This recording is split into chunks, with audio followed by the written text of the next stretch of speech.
Euskadi orain dela urtebete baino hobeto dago gaur. Horrela, laburbildu du Patxi López lehendakariak gobernu sozialistak lehendakaritzan eman duen lehenengo urte hau.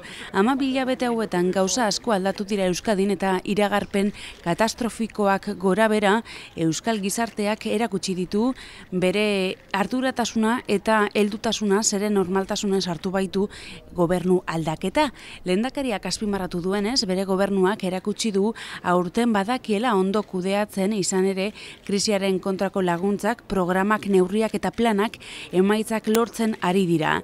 Ziklo aldaketaren berrespena dugu aurrean, hau da azken batean gure ekonomiaren susperraldia dugu aurrean, adierazi du Lópezek. Gobernu kontseilua hartatza jauregian bildu da gaur goizean Patxi López lehendakariaren gobernuaren lehenengo urte mugaren kariaz.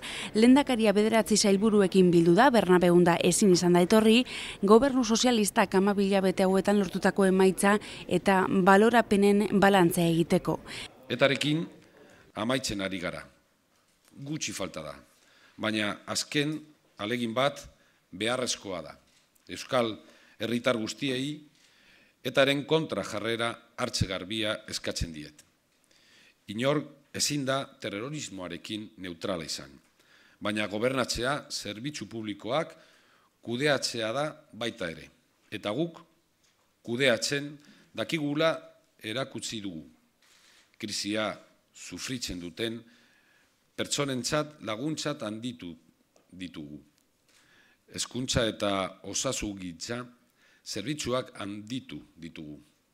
Gobernu honek aurrekoak baino hobeto kudeatzen du diru gutxiagorekin zerbitzu publikoak hobetzen ari gara. Eta ere ezberdin batetan gardentasuna eta elkarlanarekin. Euskal gizartearen arazo nagusietako bat krisi ekonomikoarekin batera terrorismoa da. Alor horretan Eusko Jaurlaritzak esfortzu berezia egin du terrorismoarekin bukatzeko eta espazio publikoak askatasunarentzat berreskuratzeko. Borroka horretan bai lehendakaria eta bai bere sailburuak lagunduta eta babestuta sentitu dira une orotan herrialdearen zeregina den lan horretan. Etorkizunari begira lehendakaria gizarte itun berri bat proposatu du herritar librez osatutako Euskadi solidario iraunkor eta lehiakorra definitu ahal izateko.